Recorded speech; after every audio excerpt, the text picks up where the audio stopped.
But do you do resolutions? No resolutions, but I do intentions, which I feel like are different. Did you make an intention for this year? I got 24. Yeah. 24, 20. Well, actually, Oh, wow. I've given myself some leeway. I don't have 24. But yeah, usually since 2020, I've done 20 for 2020, 21 for 21, wow. 22 for 22. That's a lot. Yeah, but it's also like there are things that I don't achieve, like their intentions. They're not necessarily meant to be resolved as a resolution. But like, yeah, so one of mine is to, like, I have given myself a theme for the year, which is to fear less. Fear? Yeah, to fear less. So to be fearless. Ah, cool. Because I'm fucking scared all the time. I'm scared of riding a bike. I'm scared of dogs. I'm scared of the geese near the canal. I'm scared of talking to people I don't know. Like, I'm scared of so many things, and I'm so sick of being scared. So I want to. So my intention for the year overall is to fear less. So I'm putting myself out in situations that would normally scare me. So, for example, I tried yesterday to walk past the geese. I did not do that. I was too scared. And I know rationally that they won't do anything because I saw a kid walk by in front of me, not my own son, but somebody else's child. Just send your kid out. Yeah, like, go. And this kid was totally fine. The geese didn't even turn their heads. But I was like, it's going to be fine. I'm like, no, these geese are going to chase me. Anyway, the point is that, like, I want to stop being scared of things. So I want to feel less. So one of the actual practical things is to have a better system and process. Mm-hmm. So this is the way you translate it into your one of the things. Work life. Yeah, one of the things. So, like, ideally, if I hadn't lost my Zoom recorder, I would have, like, everything I need for my Zoom recorder with me. Like extra batteries, whatever. I'm just checking my battery state. It's okay. But, you know, like, see things that, to read instructions. Yeah. Often I'm scared about the unknown, and, like, sometimes it helps to read instructions and be like, oh, the way to get somewhere is this way. This is also patience, right? Too. Yeah. Like, I realize sometimes I'm very impatient in the process of learning, and that's not only in terms of, like, practical skills, but, you know, just life as learning process kind of thing. Yeah. That to also allow for this information to touch you and then to process it, right? Like, it's the same, like, sit with a booklet, really boring. To set up this thing. I mean, I do find myself to be impatient as well. Like, I do find that sometimes when you're reading as part of your research for an exhibition, sometimes you feel like you should already know this information, and so it feels irritating to actually sit down and spend a day reading. I'd rather, like, be writing or doing something. It feels too passive. I feel like this sort of process, I have to remind myself at the end of the day that it feels like I haven't accomplished anything, because maybe I wrote only a paragraph and I spent, like, the whole day at my desk, and then it, like, leaves you with this feeling of dissatisfaction. But then I have to remind myself that, oh, but I read and I researched all this other thing, and, you know, like, I took notes or anything like that. And I feel like this is kind of a weird production mindset where I have to feel accomplished, where I submitted 5 applications and 50 emails and had 2 Zoom meetings a day. And it's like total bullshit. Yeah, I know. I feel that reading is such a big part of my life, my work, but I really have to be in the right mindset. Otherwise, I will be itching. But I also think that's partly to do with the time that we live in, where, like, we have these Instagram reels that are a minute long, and, you know, somebody's dancing dancing to tell you about your menstrual cycle. Like, you need to have all of these different, like, high focus. Yeah, like very instant inputs. Yeah. You know, I used to do resolutions, and I had the fear, the patience, like, over the past years, not last year, but I kind of gave up on them because, I don't know. I feel like at the end of the year in some way it doesn't mean anything. Like, I know that for many people it's like a restart or reset. Yeah. I kind of somewhat experienced that sort of, like, shift once I turned 40. But I didn't feel it at all at the end of the year. I'm just annoyed because the fireworks scare my dog. That's my only relation to like New Year's. Oh, yeah. But overall, I feel like it's not a New Year's thing, but like a life thing. I want to focus more on my communities, and I don't want to kind of romanticize that because, communities, we all love each other. Not at all. But I want to invest a little bit more on my human relations. Oh, yeah. That's good. And that also includes professional relations, but the ones that are maybe genuine and honest and not the ones that are strategic, because those are just sucking out your energy at the end. Totally. No, I think that is a good life goal.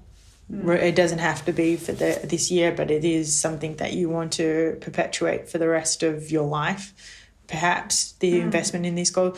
But I find that I really like knowing people's intentions for the new year. But so I also listen to a lot of podcasts about this sort of stuff, and I realized that actually I really like endings and beginnings. And so I was like, actually, I could do this not for the end of the year, but every end of the quarter I could begin afresh. And there's something about that I find really inspiring. And I also like to hear what people want to do for themselves. Like, I find that also really interesting, like what you're saying, and also your approach. Like, I also don't think that the intentions that I have, I don't have to commit to them completely. I can change them if I want. One of them is to sing karaoke. Oh, that's cool. Well, I've your dream karaoke song. Well, I've decided this already. It's actually, as I was listening to the song, I'm like, I'd love to sing this for karaoke. So there's this song called Don't Falter by Mint Royale. I think it came out when I was 16, and I loved it then, and I love it now. Amazing. And although I have to say, listening to the lyrics again, it's really like a girl basically really giving herself wholeheartedly to a guy, to a point where I'm like, it's a little bit unhealthy.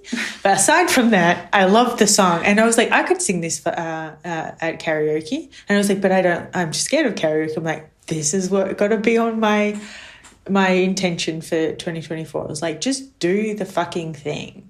Like, who cares? Live your life, Eloise. Yeah, I mean, honestly, I spent so much. Literally today, I spent a good 15 minutes trying to decide whether I'd ride my bike here or not, and I ended up not riding my bike here because I overthought it. I'm like, lady, get yourself together. And I was late because of it. So irritating. You know what you said about this end of the year and that you like beginnings and endings? I feel like that has something to do maybe with rituals. That's something I've been thinking about, the importance of rituals in life. That a way of somehow marking time or these moments of reflect and I don't know how to implement that. I mean, I have some ideas how to implement that, say in curatorial practice, and we talked about that quite extensively with my friend and colleague Aneta, with whom Rostkowska, with whom I worked recently. But I feel like rituals are very important in life. It's not a coincidence that every religion or any sort of form of social or cultural organization places such an emphasis on rituals. And I think New Year's is just one of these contemporary ways of doing that. But I think finding maybe your own rituals and then, finding people to participate, this is Eloise's ritual day of, I don't know. Announcing your intentions for the quarter. Intentions day. I think it's funny, the same way, every year we have in my house, we organize an egg painting party for Easter. I think it's the most fun day because children and adults, and it's just silly things we do, and there's a lot of food.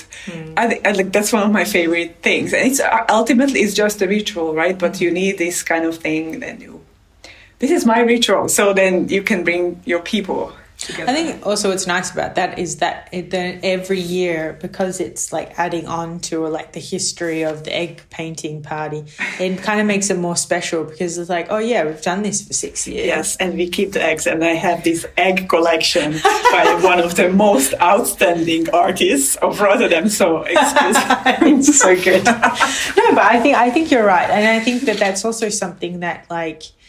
In some ways, I think there are a lot of artists and that are working around ideas of ritual and or thinking about the artwork as a ritual object and like, does art provide something that we cannot get from society? I think the soup's here. Oh, the soup is here. My dog is barking, but we can just continue. It's okay. Yeah. That's like, but yeah, like, I mean, we're also like looking for something, I think, in this, like in Western society. I mean, I can't speak for all, but at least in our community or in our... Is it art or the process of making and coming together? Maybe not in the making process. Okay, now I'm maybe stuck with my egg painting party, where it is about, making silly eggs and growing my valuable egg collection. That I'm gonna flip on the art market in a few years. No, but like even art in that sense, like the communities it can bring together, and it might happen in an exhibition. I feel like you do need some entry points.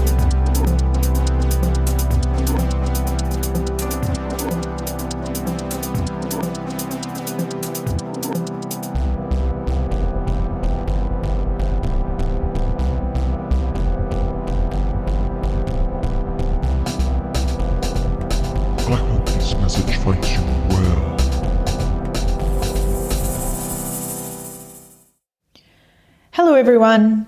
We're excited to be back with the third season of I Hope This Message Finds You Well, a podcast on curating, where I, Eloise Sweetman, and my friend and colleague Kris Dittel talk to curators about their approach to curating, how they began, and what they love about the profession.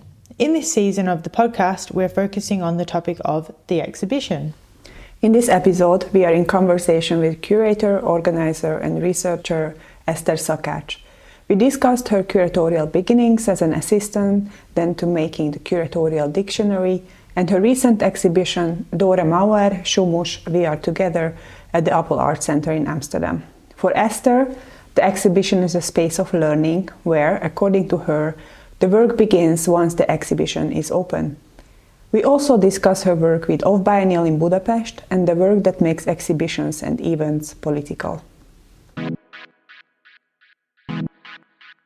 We have a thematic focus of this season, and with each of our guests we want to talk about the exhibition specifically, what it means for us, because it's also a format that as curators and perhaps artists and other art practitioners or art workers we take for granted, but in a way when we talk about it with colleagues we realize that it means different things to different people or emphasize different aspects of what the exhibition is.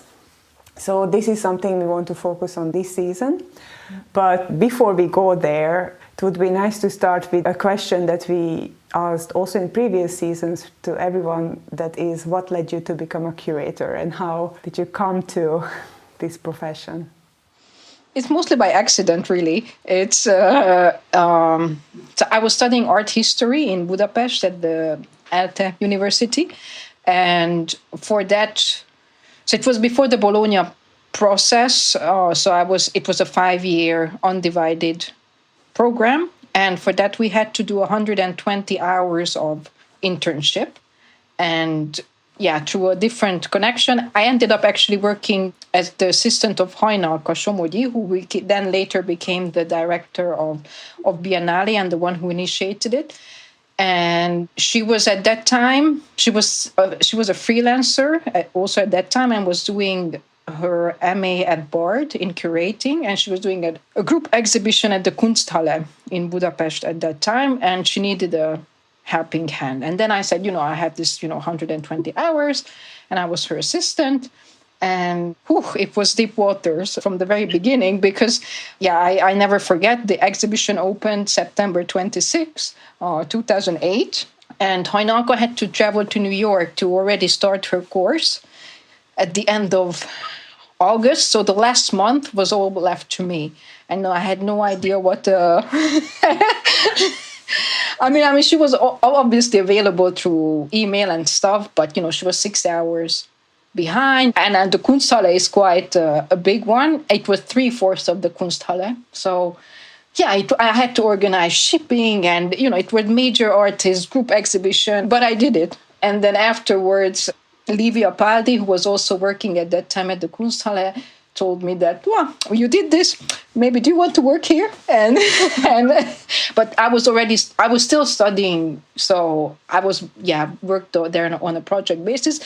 But so I had to learn quickly what a group exhibition is. So it was quite a rough start, but yeah. And then I got really fascinated about this idea of a curator, and I wanted to know about the history of it, and so and I kind of stuck with it.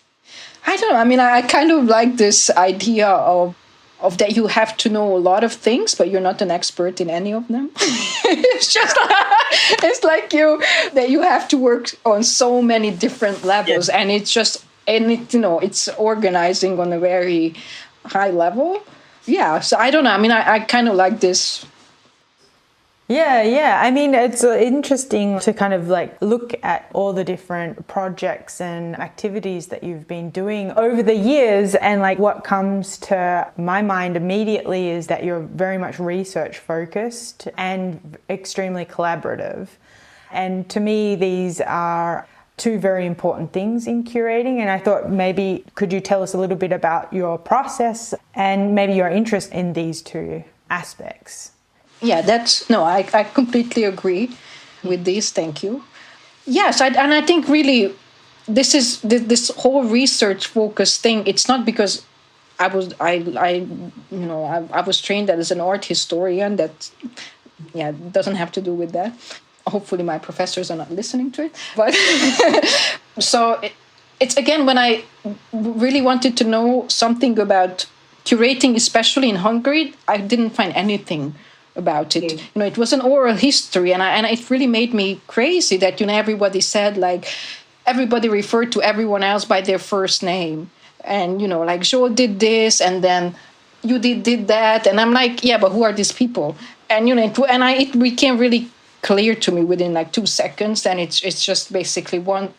Again, I'm talking about the context of Hungary, especially Budapest, that it's a close-knit circle, but it has a history, but nobody has talked about it, nobody has written about it. And then I actually decided to do my MA thesis in art history about the history of curating in Hungary after 1989.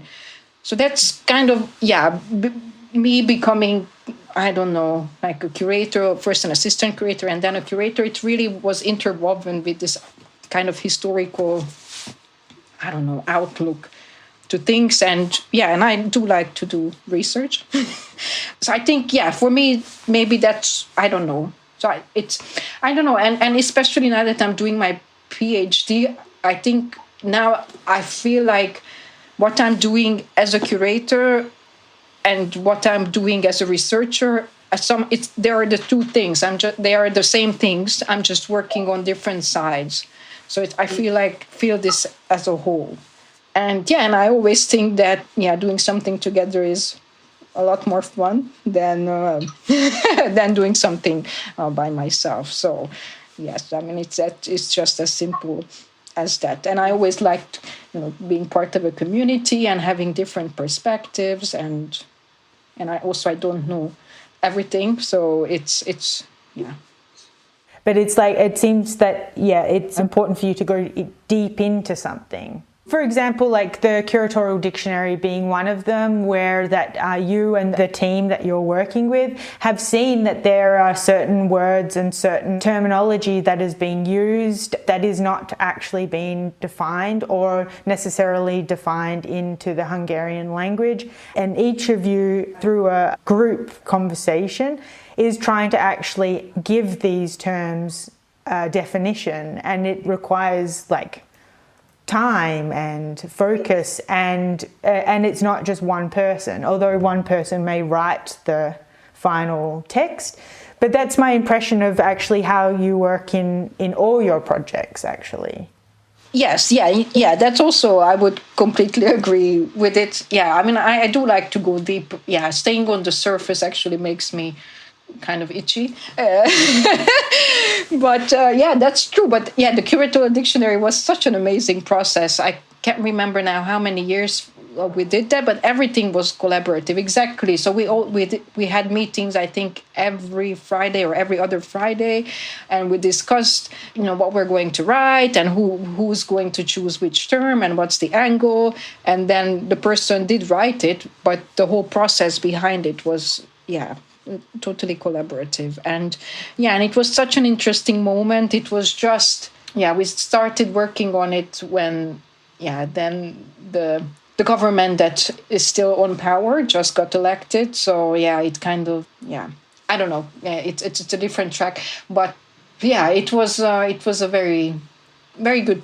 time and very good feeling. And and it was, and again, it seemed crazy to us that nobody really talked about how all these English terms are so Anglo-Saxon, and maybe there isn't a white cube in other places of the world, but nobody really,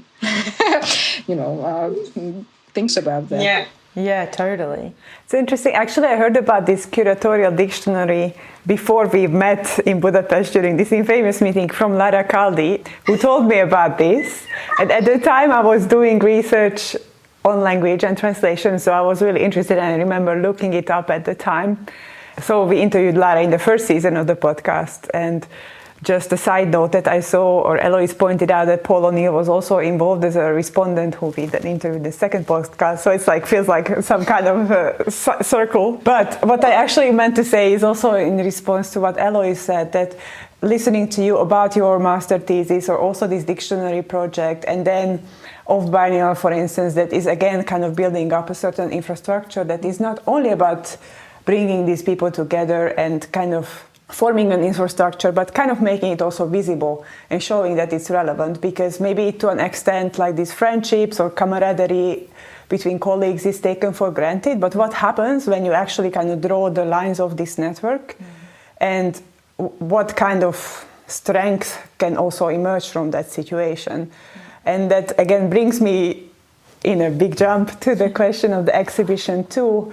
I mean, what you just said about, what is a white cube or what is an exhibition in context where this is not a common way of making an exhibition. So one question we would also like to ask with each of our guests is to kind of tell us a little bit about their definition of the exhibition, which perhaps for someone who is like an editor of a dictionary might be quite an apt question to ask. I didn't really prepare for this question, but I don't know. Then I would say what an exhibition is for me, and what immediately comes to my mind, just because we worked so much on the dictionary, is this definition of Maria Lind is making something public. But I don't know. I think it's a bit more complex than that. For me, I think I would say the exhibition. For me, it's two things, and this is somehow, again, the two tracks I have been kind of working for. If I look at the context of Biennale, so I think the exhibition is in that context, this is something, the image of business as usual, but how it is organized, that's I think that's the political in that. So even though we work with this idea of the exhibition or of the biennial, but it appears as business as usual. And this is also important for us, that we put all of our efforts into pretending that we can do something as business as usual, but actually it takes a lot of effort to do that. So I think in the format, it's quite conventional. On the one hand, so that's kind of like I would say, the grassroots kind of understanding in the context of what I would say about exhibition. But if I look at all the kind of research exhibitions I have done, for me, they have been really a research tool in a way. So every time I did a research exhibition, I've learned so much from it. And, the exhibition opened, and that's when the learning process started. So it opened up so many things, and that's why I love giving tours, because this is taking care also of the exhibition and taking care of all the people who come to this exhibition. So it's not like I've done an exhibition and my job is done. No, that's when the work starts in many ways. I like that a lot. No, I feel like it's really nice to hear that, because I feel the same, that I really need to be in the exhibition to really understand what is going on. And I feel often if I don't have that chance, if it's because of, for whatever reason, I feel really disconnected. I feel like I've missed an opportunity to really, particularly from the audience, because it's so exciting to see and hear what an audience has to say in a way that I had no idea that you could look at it like this. And I find that really exciting. What is your favorite part then of curating? Is it being in the exhibition once it's up, or do you have a particular favorite part?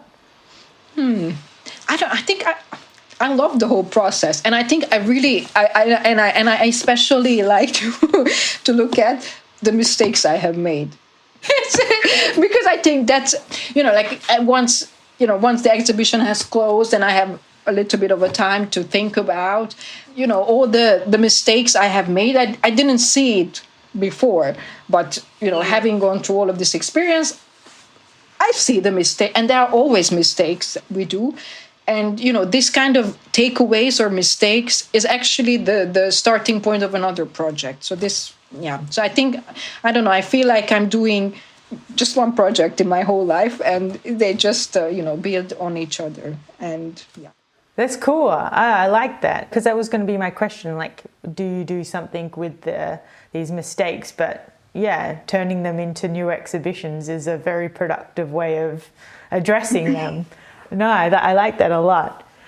I always felt that, especially in an educational setting, it's much more interesting to say that this is what I have learned and these were the mistakes I have made, instead of just regurgitating the press release.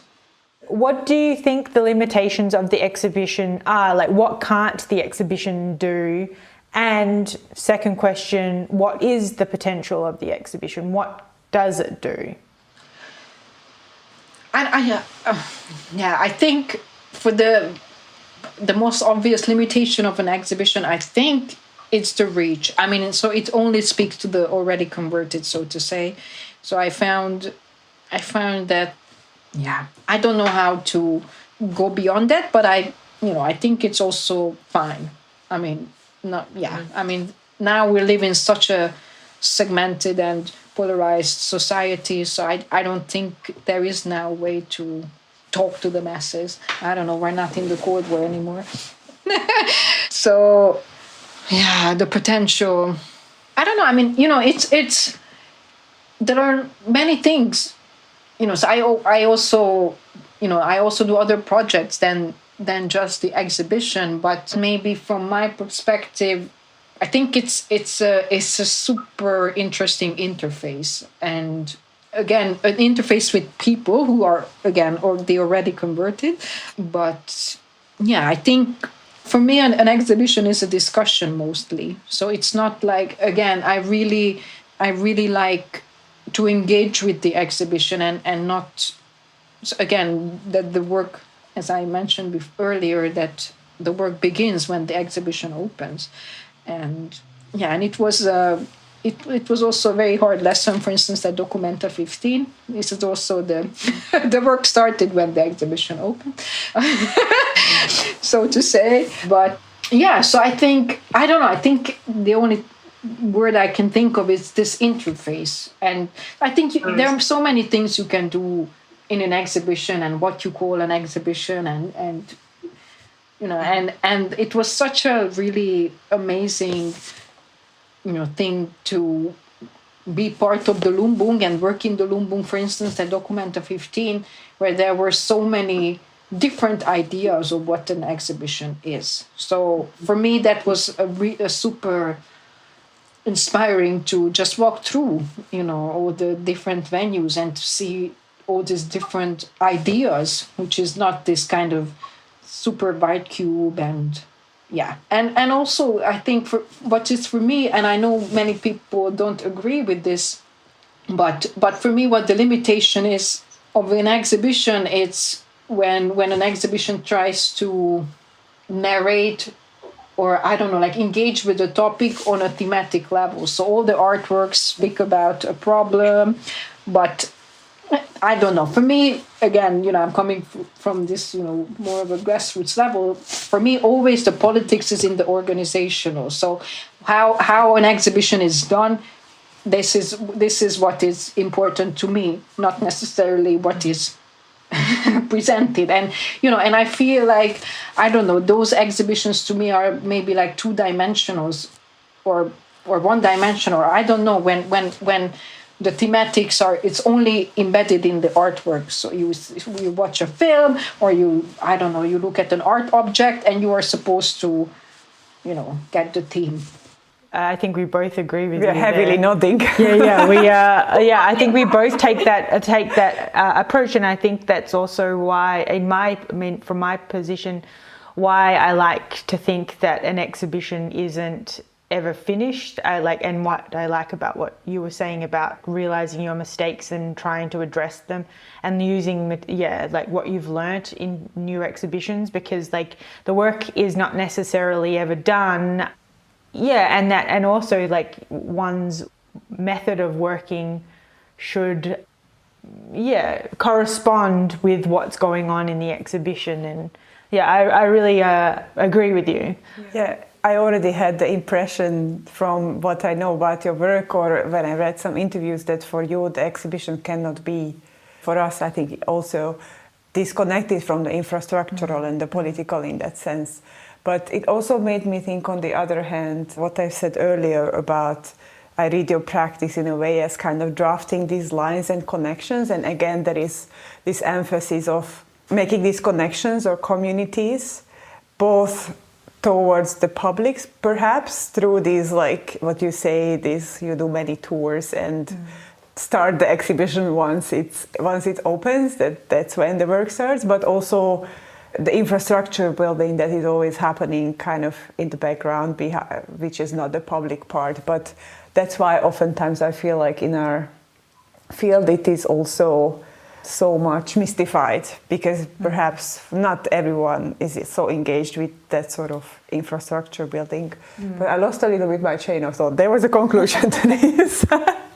All right. There was an interview where you talked about, or a text perhaps that you wrote in relation to OFF Biennale, that it's been criticized for being very much, just talking to indeed those who've been already converted, or engaging only with the artists who were already there. But you also responded to it that this critique of serving only its own community is also irrelevant, in a sense that it does create a sense of belonging and community between these people who otherwise are like these separated actors. And perhaps the same thing is happening also towards audiences then, that I think, from my experience, when I do guided tours or public programs, I think that's also when you can make this connection somehow visible or palpable between what is presented in the exhibition and who comes to visit. This was a little long monologue, but I got somewhere. Yeah, I can agree with myself. I wanted to have this on record, I wanted to quote you on record. No, and I think it's fine though. Yeah, because I don't know, I think, we organized an event for our own community, and what's wrong about this? So it's for ourselves, but if we don't do it, then there's not even this. So it's really, so I think the power also lies within that there's something to look forward to. And there are not many things, of course there are things happening in Budapest, but there are so many places which are closed, so many people are left. I also left, half of my body is still in Budapest, and I'm still involved in OFF, but, I also halfly not there. And I think it's very important that it's a different type of taking care of the community. The exhibition at the Appel, which is with works by, but also by this Hungarian artist Dóra Maurer, now I really embedded it in a Dutch context. So I think that's kind of like a trajectory in a way. Is this embeddedness coming from the kind of reference to this exhibition that took place in the 70s at the Appel with this Hungarian artist, or is there like kind of a larger or a different way of contextualizing it in this context? Yeah, so that's one thing, that there was this exhibition, Works and Birds, at the Appel in 1979, and she was a participating artist there. But also, because it's about a collective or an informal group that Dóra, which was mostly led by Dóra and her husband, and they refer to themselves as SUMUS.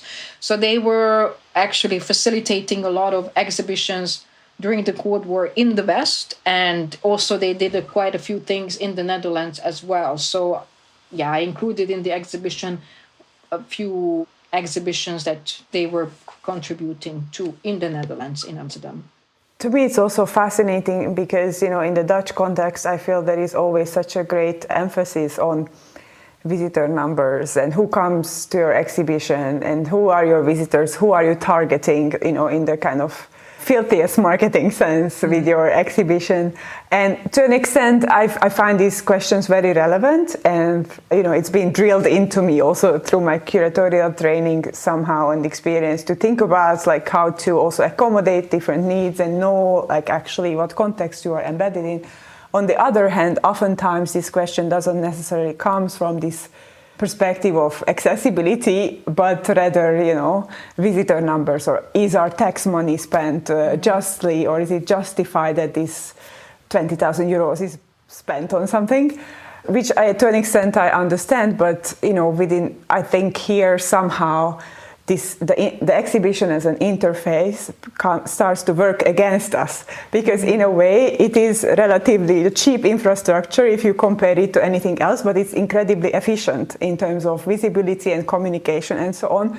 So on one hand it can work very well if you want to communicate or do things in an efficient way, but in a larger infrastructural sense, but it can also backfire because we can be caught on these, especially when it comes to budget cuts in the Netherlands, it's always like, oh, this is like an excess, look at all this money and nobody goes there, etc., etc. Yeah. And yet I find this aspect of community building, and even if it's a community of these practitioners, quite powerful in that sense. Yeah, but I don't know. I don't know, for instance, how many people have seen the exhibition at the Appel yet. I will ask. I don't know yet. But what is important to me, exactly what you were saying, Kris, is if somebody comes, and I even sent around an email to colleagues and friends, if you want to come to the exhibition, let me know. I'm happy to walk with you. And I think last week or a week before, my fellow PhD students came, and then I took a walk with them to the exhibition. It was such a nice experience, and I'm much more interested in these type of situations, or building connections. Or for instance, Dóra couldn't come to the opening, and she's 86, and of course it was an exhibition also very much without her presence.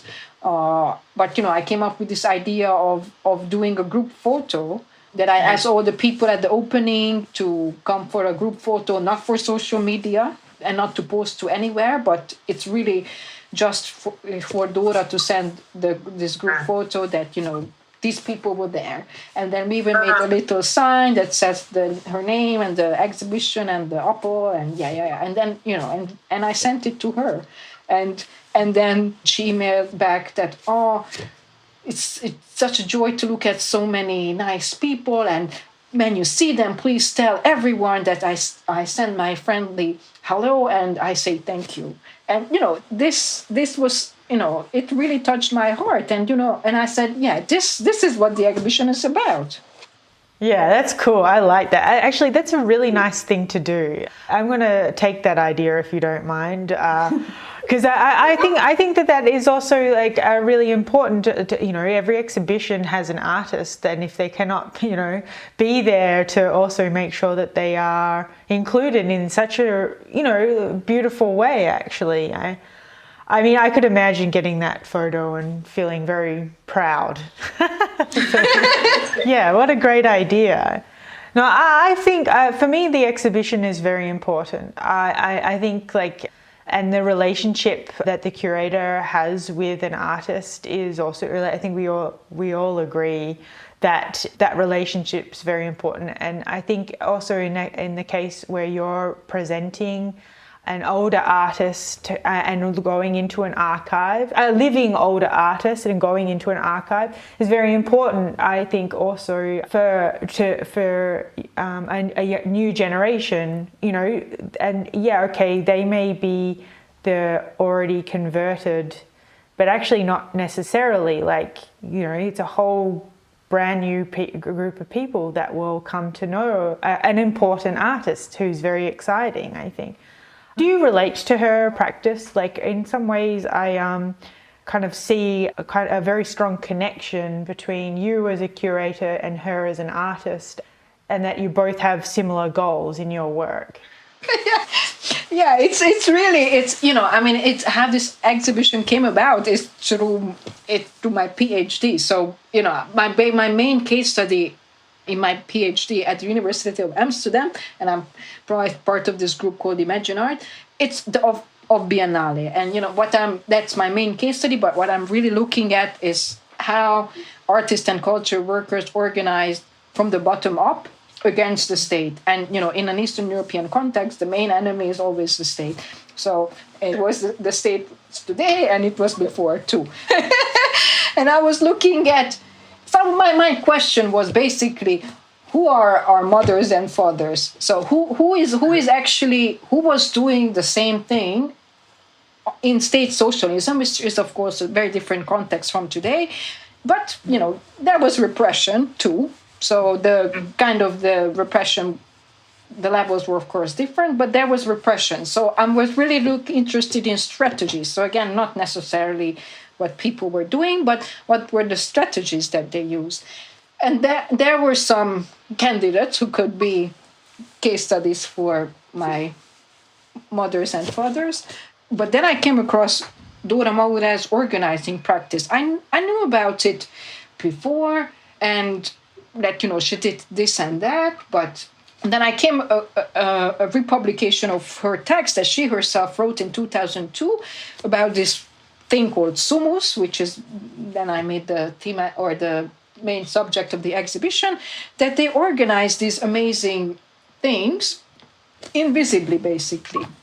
So they really built an invisible art infrastructure. So very shortly, what Dóra and her husband mostly did as part of this group called SUMUS, that because of their personal lives, they had this double residency between Budapest and Vienna, again, the context of the Cold War, and so which enabled them to travel between or across the Iron Curtain quite easily. And they used this, it was a power position, but they used this power position to distribute. So basically facilitate all the artists who did not have much chance to exhibit in Hungary, because they were the progressive, abstract, conceptual, geometric artists, which were not supported by the state at that time.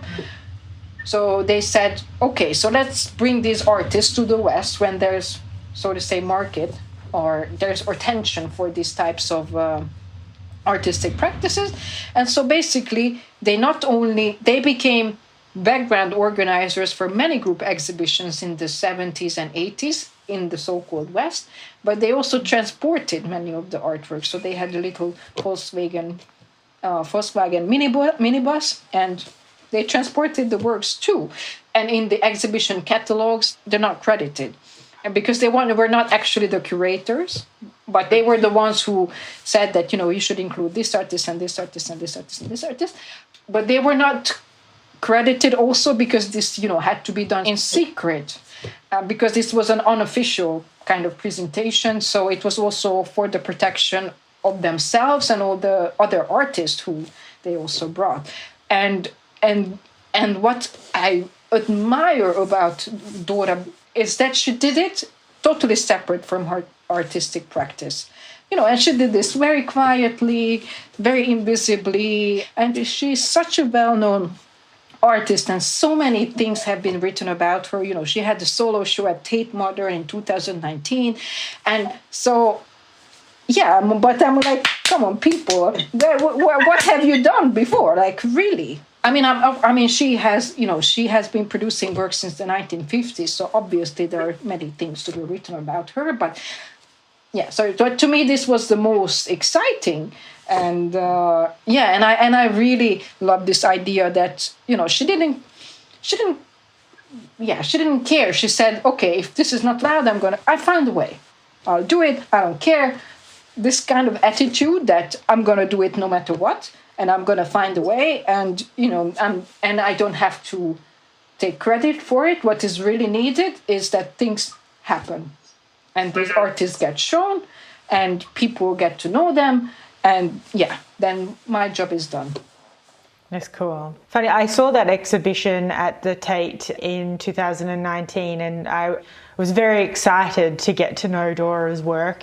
But actually, when looking into your exhibition, which I am still going to see, I didn't click to me that it was the same artist, actually. It was, I recognized the name, but what you're saying is so true. Like, there really is quite a separation between what she's known for and actually this kind of hidden, unknown part. And I find that also really exciting, that also an entire other life can be lived by an artist.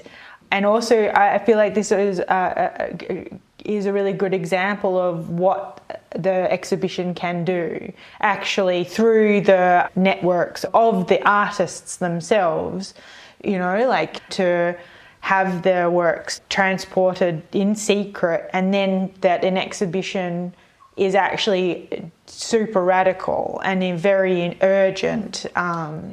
In that sense, it actually connects the kind of, say, the display and presentational mode of the exhibition and the infrastructural that we spoke about earlier. That true.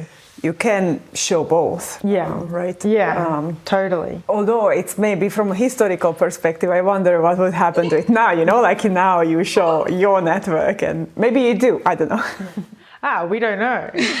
Maybe Eszter has a whole other life that she's living that we don't know about for another 50 years, that's kind of exciting. But just in terms of the question of the exhibition, like how does one show then this invisible aspect when there are only a few tangibles, and which is again an oral history. So I had a lot of time thinking about how can I present this amazing story, which is a story, in an exhibition. And the only way I found that I could go about it, and I'm really curious, what I will learn about this after the exhibition has closed. But so basically, there are two main ways to engage with this exhibition, because there are also 7 films that I selected from Dóra's film Over, which is, she only did films between the 60s and the 80s. And also some of her films she labeled as SUMUS, again, just to signify this collaborative, do-it-yourself, self-financed aspect, this grassroots aspect of her work. So you can just engage with the films. They're very, structural, conceptual. There's only one that has narrative, but that's, that's Dóra Maurer's filmic practice. That's also fine.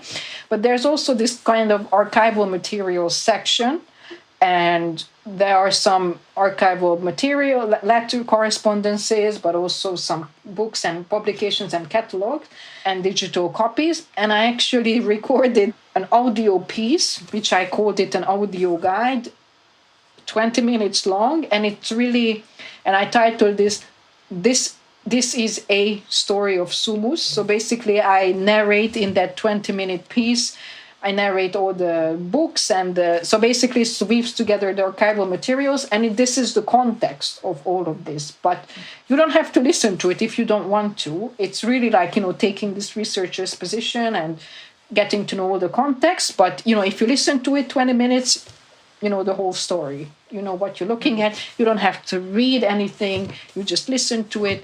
But if you don't want to engage with that, you just see the films. Nice. Thank you for listening, and we will be back with another episode in 2 weeks. If you have feedback, we'd love to receive your email at ihopethismessagefindsyouwell@gmail.com. You can also follow us on Instagram at ihopethismessage and find us on SoundCloud under the same handle. The jingle was made by artist Natalia Sozano, sound engineering was done by Nick Thomas, and our graphic designer is Christoph Clarice. And by the way, we've launched our first I Hope This Message Finds You Well t-shirt based on Christoph Clarice's design. And you can purchase our t-shirts via Everpress, linked in the show notes below.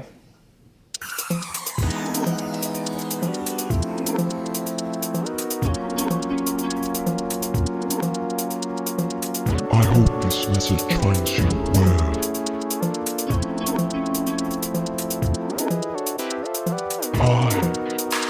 I hope this message finds you well. I hope this message finds you well.